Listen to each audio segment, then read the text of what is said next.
No one gets married planning to fight. But conflict doesn't mean your marriage is failing. It means two imperfect people are learning how to live, love, and grow together. The real question isn't whether you fight, it's how you fight.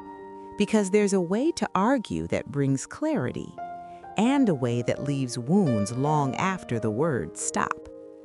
Today, we're talking about how to fight fair in marriage without hurting each other. Most marriage fights don't explode because of the issue. They explode because of how it's handled. Tone replaces listening. Defensiveness replaces curiosity. Winning replaces understanding. Suddenly, the goal isn't resolution, it's self-protection. And when conflict turns into combat, connection is always the first casualty. Fair fighting starts when you remember this truth. Your spouse is not your enemy. The problem is the problem, not the person you married. That means no character attacks, no "you always" or "you never." No digging up old wounds to win today's argument.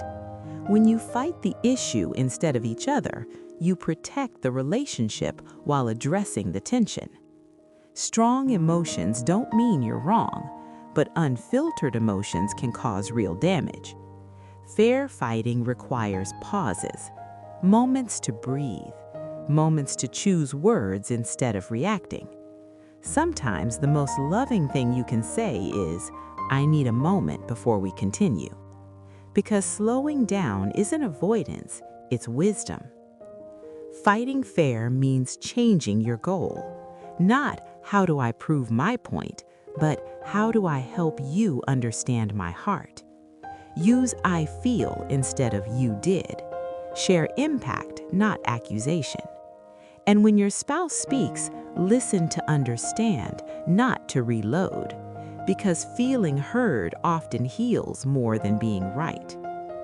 Fair fighting doesn't end when the conversation stops. It continues in the repair. Repair sounds like humility. It looks like softening your tone. It begins with the courage to say, "I didn't handle that well, and I'm sorry." Scripture reminds us in Matthew 5:23-24. Therefore, if you are offering your gift at the altar, and there remember that your brother or sister has something against you, leave your gift there. First, go and be reconciled.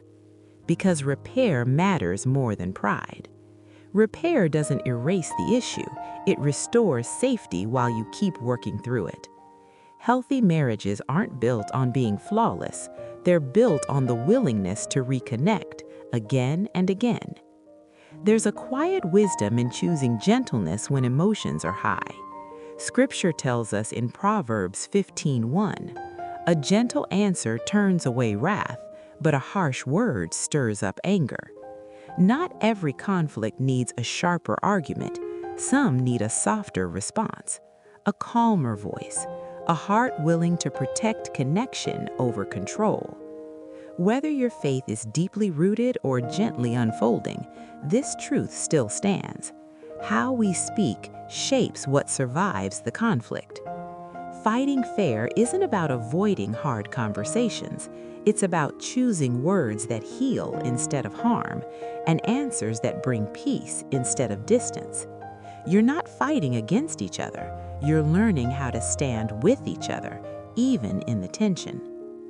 Fighting fair doesn't mean avoiding conflict. It means protecting love while facing it. What's one small change you can make the next time conflict arises? Pause, listen longer, choose gentler words. Let's learn together.